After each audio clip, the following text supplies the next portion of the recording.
Thank you and welcome to the show this morning. The topic today is the United Methodist Church, and we're fortunate to have with us to talk about the United Methodist Church a bishop from the United Methodist Church, the Reverend Dr. William W. Morris, who is a bishop of the Nashville area of the United Methodist Church. And of course, Bishop Morris, let me welcome you to the show this morning. Thank you. It's good to be here. And indeed to tell you how delighted we are to have you here this morning, Bishop Morris. We know some of the work that you've done in the community, in the church, and we were simply delighted to hear of your elevation and your appointment here to the Nashville district. But before we get into that, the United Methodist Church as such, Bishop Morris, let's have you to give our audience some information about William Morris before he became bishop of the United Methodist Church. So talk about your background, your experiences, and some of the things that you think our audience would be interested in terms of your background, education, and information. Well, I want to express appreciation, my gratitude to you for the opportunity to come and to be a part of comments and to share some things in terms of the Nashville community. And as some may know, this is actually a return to Nashville for me because I had been here previously serving as a local pastor. And I served within the Nashville area exclusively and basically in East Tennessee, but just because of where we are, as far as Middle Tennessee, I served John Wesley, which is South Nashville, 901 Benton Avenue, and also served First Church Gallatin, which is just north of Nashville. It's the county seat, actually. Sumner County as you make your way toward Louisville. So those are basically the two congregations I serve within the Nashville community, although I had served prior to that in East Tennessee and served the local church. But I also need to say, because of the nature of our particular denomination, the other things that I did in terms of serving would be as a district superintendent. Now, there would be some denominations that would call the district superintendent the presiding elder. And previously, early on in our history, we call those persons presiding elders. We call them district superintendents now, which really means that they have supervisory responsibility over a district. And because of the nature of Middle Tennessee, it's basically rural, though there are some urban areas, such as Clarksville, of course, Murfreesboro, and Nashville. And the Tennessee Annual Conference, basically, Nashville would be the largest urban area you have. I served rural districts, and there are 7 districts, 7 geographical areas in the Tennessee Annual Conference. So I served Clarksville and also Murfreesboro, which means essentially I served the surrounding counties of Clarksville, the surrounding counties also of Murfreesboro, but was headquartered in Clarksville and Murfreesboro. So in addition to serving in the local church, I served as a district superintendent on 2 occasions. Somebody said if you don't get it right the first time, you know, that's right, get a chance to do it over again. But then there's also another aspect of the denomination that involves programming. And that is the director of a conference council. And when you talk about ministry or program for this large geographical area, which is called the annual conference, and the various districts, and that person is responsible for working with the superintendents to help them in terms of creating program in the respective districts, where they are. So I also served twice, and I don't know what it is about the number 2, but twice as a conference council director, which again was in with the Tennessee Annual Conference, which essentially is Middle Tennessee. And I guess maybe I ought to say what we are talking about geographically as it relates to land area. When you talk about the Tennessee Conference, you're really talking about Mount Eagle.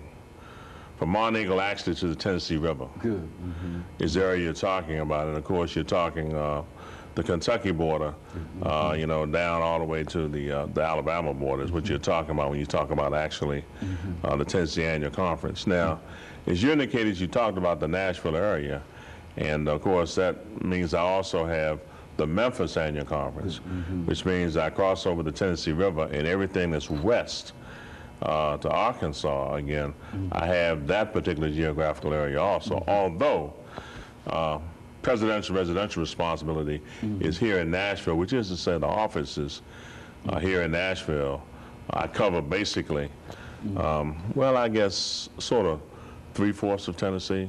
I don't have the eastern, quarter, which and would so that's be, what you mean when you say you're Nashville, the Nashville area. Yes, yes. You included more yes. than Nashville, but yeah, there's a certain right. segment of Tennessee that you're not. That's right. Yeah. And that's why you caution about Tennessee Conference to imply that you've already taken somebody else's area by including all of that. Yeah, I can understand. But what about the United Methodist Church itself, Bishop Morris? I mean, when you talk about that church as an entity, how would you explain that church to our viewers today?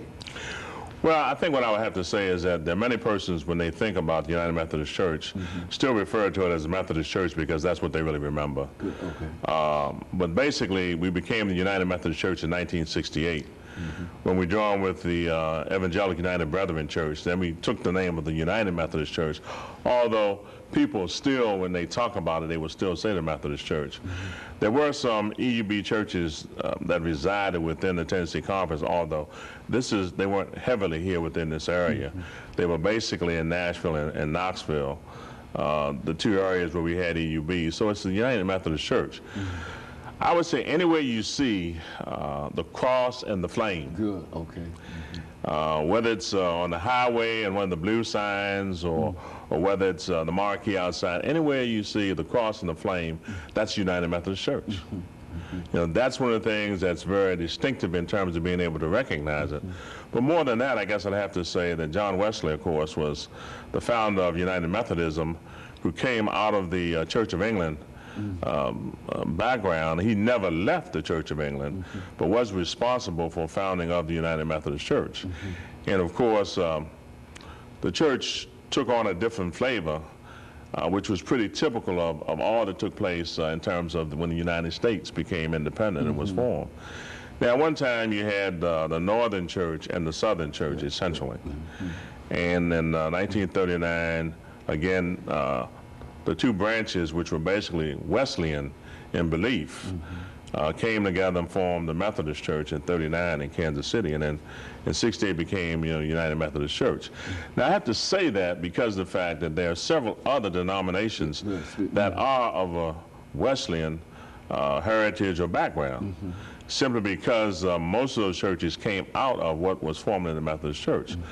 So essentially, you have the CME Church, which at one point in time was the Colored Methodist Episcopal Church. But in the 50s, it changed its name to the Christian Methodist Church, Episcopal Church. Then you have the AME Church, which has maintained the same name. And Richard Allen, of course, was their first bishop, the African Methodist Episcopal Church. And then you have the AME Zion Church, which is the African Methodist Episcopal Church Zion.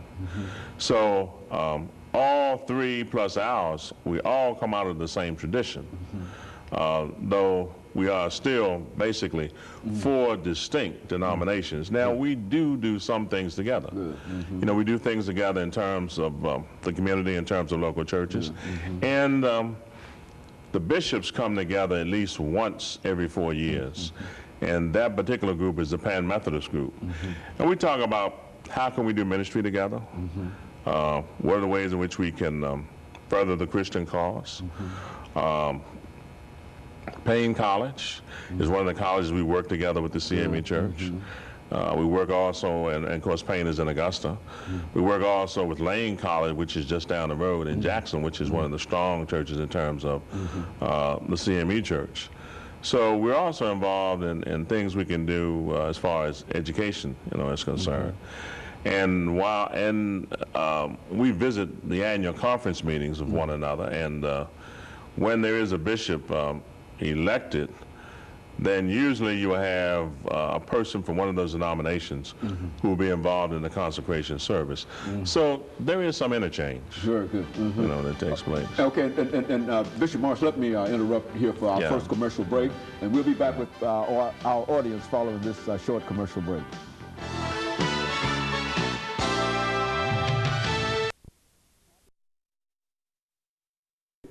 The topic is